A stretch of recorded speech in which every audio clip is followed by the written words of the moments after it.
friends, welcome to Fast Cooking. நம்ம இன்னைக்கு என்ன பார்க்க போறோம்னு பாத்தீங்கன்னா Sri Lankan special Karuppatti Vattalapam. இது mostly festival daysல தான் பண்ணுவாங்க. இந்த டேஸ்டியான வட்டலாப்பத்தை எப்படி செய்யறதுன்னு பார்க்கலாம். வாங்க நம்ம வீடியோக்குள்ள போவோம். இதுக்கு தேவையான பொருள்லாம் பார்த்துடலாம். 5 முட்டை, நாட்டு முட்டையா இருந்தா ரொம்ப நல்லது. 200 கிராம் கருப்பட்டி, அரை மூடி தேங்காய், 2 ஸ்பூன் சுகர், 1/2 ஸ்பூன் ஏலக்காய் பவுடர், 1 சிட்டிகை சால்ட். வாங்க இப்போ செய்ய ஆரம்பிச்சிடலாம். ஃபஸ்ட்டு கருப்பட்டி பாவை காய்ச்சிடலாம். இது எப்படி காய்ச்சறதுன்னு பார்த்துருவோமா? ஒரு பாத்திரத்தில் கருப்பட்டியை லைட்டாக உடச்சி போட்டுக்கோங்க.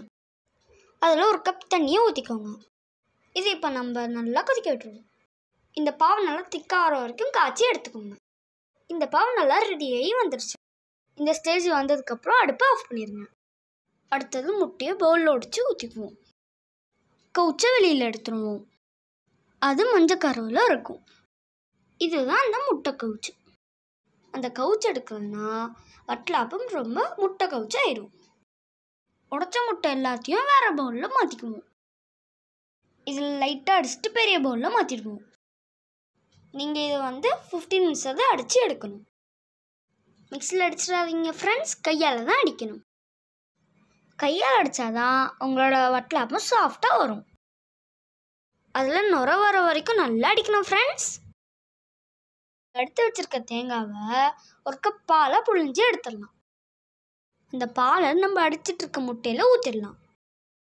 அதோட சேர்த்து அந்த ஏலக்காவையும் போட்டுருவோம். அதுக்கு மேலே 1 சிட்டிகை உப்பையும் சேர்த்துக்கோங்க. எல்லாத்தையும் நம்ம மிக்ஸ் பண்ணிக்குவோம். அந்த காய்ச்சின கருப்பட்டி பாவை இதுக்கு மேலே ஊற்றிடுவோம். இது எல்லாத்தையும் நல்லா மிக்ஸ் பண்ணி விட்டுக்கோங்க. எல்லாம் மிக்ஸ் பண்ணிட்டு வரப்போ அது ப்ரௌன் கலர்லாம் மாறிடும். ஃப்ரெண்ட்ஸ் இப்போ பாருங்கள், ப்ரௌன் கலர் மாறி வந்துடுச்சு.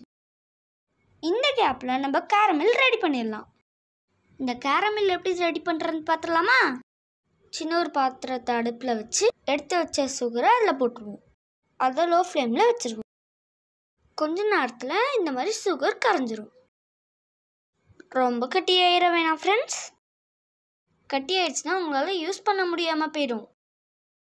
இந்த பதத்துக்கு வந்தால் நீங்கள் அடுப்பு ஆஃப் பண்ணிடலாம். இப்போ நம்ம வட்டலாப்பம் ஊற்ற போகிற பவுலில் எடுத்துக்குவோம். அதில் நம்ம ரெடி பண்ண கேரமெல்ல ஊற்றிடுவோம். இதில் அடித்து வச்சுருக்க முட்டையை வடிகட்டி ஊற்றிடுவோம். இதில் எல்லாத்தையும் வடிகட்டி எடுத்தாச்சு. இப்போ நம்ம அடுப்பில் வேக வச்சிடலாமா? இதை வேக வைக்கிறதுக்குள்ள பாத்திரத்தை அடுப்பில் வச்சுருவோம். உங்கள்கிட்ட இந்த மாதிரி பாத்திரம் இல்லைன்னா நீங்கள் இட்லி சட்டியும் யூஸ் பண்ணிக்கலாம். தண்ணி நல்லா சூடானதுக்கப்புறமா மிக்ஸ் பண்ணி வச்சுருக்க முட்டையை உள்ளால வச்சிடலாம். 45 மினிட்ஸ் ஆவியில் வேக வச்சு எடுத்துக்கோங்க. ஃப்ரெண்ட்ஸ் இப்போ வட்டலாப்பம் ரெடி ஆயிடுச்சான்னு பார்க்கலாமா? பார்க்குறப்ப ரெடியான மாதிரி தான் தெரியுது. செக் பண்ணிடுவோமா? சென்டரில் கத்தியால் குத்தி பாருங்க. ஒட்டலைன்னா ரெடி ஆயிடுச்சுன்னு அர்த்தம். நமக்கு ஒட்டல, அப்போ வட்டலாப்பம் ரெடி. வட்டலாப்பத்தை நல்லா ஆற விட்டுட்டு வேற பிளேட்டில் மாற்றிடலாம். இப்போ நம்ம வட்டலாப்பத்தை கட் பண்ணி சாப்பிட்டு பார்க்கலாம். இதை நீங்கள் ட்ரை பண்ணிட்டு கமெண்ட்ஸில் சொல்லுங்கள். அவ்வளோதான் ஃப்ரெண்ட்ஸ், இந்த வீடியோ முடிஞ்சிடுச்சு. இந்த வீடியோ உங்களுக்கு பிடிச்சிருந்தா லைக் பண்ணி ஷேர் பண்ணி சப்ஸ்கிரைப் பண்ணிடுங்க. மறக்கலாமா? அதுக்கு பக்கத்தில் இருக்க பெல் ஐக்கனையும் கிளிக் பண்ணிடுங்க. தேங்க்யூ ஃபார் வாட்சிங் திஸ் வீடியோ. பை முஃபதல்.